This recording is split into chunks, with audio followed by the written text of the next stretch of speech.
There are moments in life that don't pass, they linger, looping endlessly in the mind, reshaping themselves with every revisit. Regret becomes less of a feeling and more of a place, somewhere you return to without meaning, until eventually you realize that you've never left. Within that space, memory distorts, guilt takes root, and the line between what happened and what could have happened begins to dissolve. It's here, in this quiet psychological purgatory, that obsession is born. Not from a desire to understand the past, but from an inability to accept it.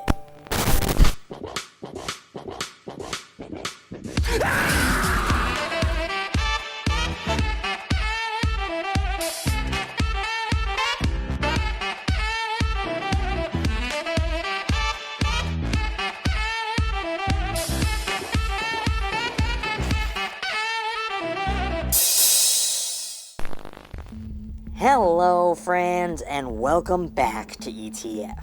There's a certain kind of horror that doesn't rely on what's lurking in the shadows, but on what refuses to leave your mind. Call Me After Dark, a new short film written and directed by Chris Salvi, operates entirely within that space, where memory becomes the monster, and regret becomes the setting. From its opening moments, the film doesn't ease you into its world. It drops you directly into the aftermath of brutality. There's no comfort of buildup, no illusion of safety. Instead, we're forced to sit in the wreckage, alongside a man who has already lost. This narrative choice is crucial, because it reframes the story not as a mystery to be solved, but as a wound that refuses to close. The crime itself is not the focal point, it's the psychological echo that follows. At the center of this spiral is Chuck, a police detective who feels less like a man and more like a ghost tethered to a moment in time. His decision to call Lori one last time is not just an act of desperation, it's an act of denial. He is attempting to rewrite something that has already calcified into reality. In this way, the phone becomes more than a prop. It becomes a conduit for obsession, a fragile thread connecting him to the version of the past where he might still have agency. But the tragedy is that his connection is illusory. He isn't reaching her. He's reaching into himself. What makes Chuck compelling is not just that he is haunted, but that he chooses to remain haunted. He exists in a self-imposed prison, one constructed from guilt and sustained by ritual. Returning to the last place he saw Lori on a moonless night is not about closure. It's about punishment. He is both inmate and warden, reliving the same emotional sentence over and over again. The film suggests that for some, moving on feels like a betrayal of the pain itself, and so they cling to it, even as it starts to destroy them. The relationship between Chuck and Lori, brought to life through the performances of Justin Thebault and Kayla D'Annunzio, takes on an almost dreamlike, distorted quality. It's not a relationship grounded in reality, but in memory, fragmented, selective, and deeply unreliable. Their interactions feel less like conversations and more like echoes, reverberations of something that once was, now warped by Chuck's emotional state. There's an intimacy here, but it's a haunting one. An intimacy that exists only because it can never be fulfilled. This is where the influence of David Lynch becomes particularly palpable. Much like Lynch's work, Call Me After Dark resists clean interpretation. It embraces ambiguity, allowing emotion and tone to guide the experience rather than concrete logic. The line between reality and hallucination blurs to the point of irrelevance. What matters is not what is actually happening, but what Chuck feels is happening. And what he feels is a relentless, suffocating guilt that manifests as a living, breathing presence. Salvi's storytelling thrives in this murky space. His narratives don't just invite interpretation, they demand it. There's a density to the emotional undercurrent, A sense that every frame is carrying something just beneath its surface.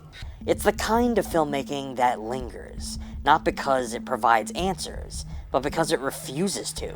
You don't walk away with clarity. You walk away with questions that feel personal. What ultimately makes Call Me After Dark so affecting is its understanding of regret as something alive.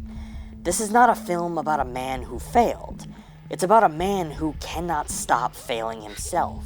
Every revisit, every reimagined conversation, every step back into that space is another act of self-destruction disguised as redemption. Chuck isn't trying to save Laurie anymore. He's trying to justify his own existence in the aftermath of losing her. And maybe that's the most unsettling idea the film presents. That sometimes the past doesn't haunt us because it's unresolved, but because we refuse to let it be resolved.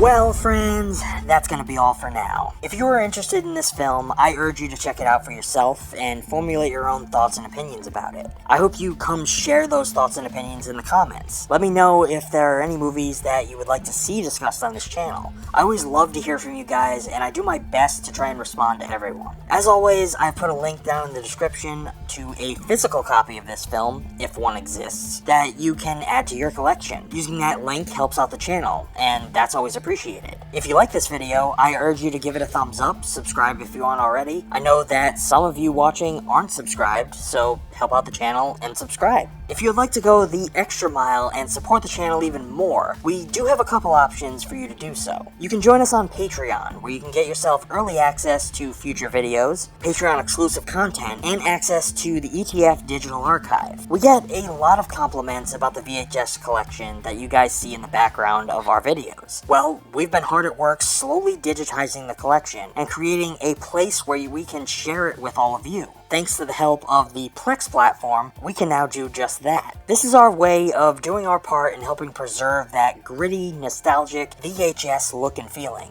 before it's gone forever. With Plex, you can stream our VHS collection from anywhere at any time. It's basically like having a streaming service for VHS, which I think is pretty cool. Additionally, if you're tired of adding to your growing list of monthly subscriptions, you can help support the channel on Ko-Fi, where you can drop a single tip, the cost of a cup of coffee, or less. No pressure, no tiers required. But with all the same monthly benefits that you will find on Patreon offered as well. We also have a Mercari store where you can go and get yourself a little piece of the ETF archive. While collecting VHS, Blu-rays, and DVDs over many years, we wind up with lots of duplicates, and we unfortunately can't store them all. So on our Mercari shop, we have all of those for sale. Purchasing those not only expands your collection, but makes room for us to expand ours. All the links for everything are down in the description. Until next time, stay safe. And as always, thanks for watching.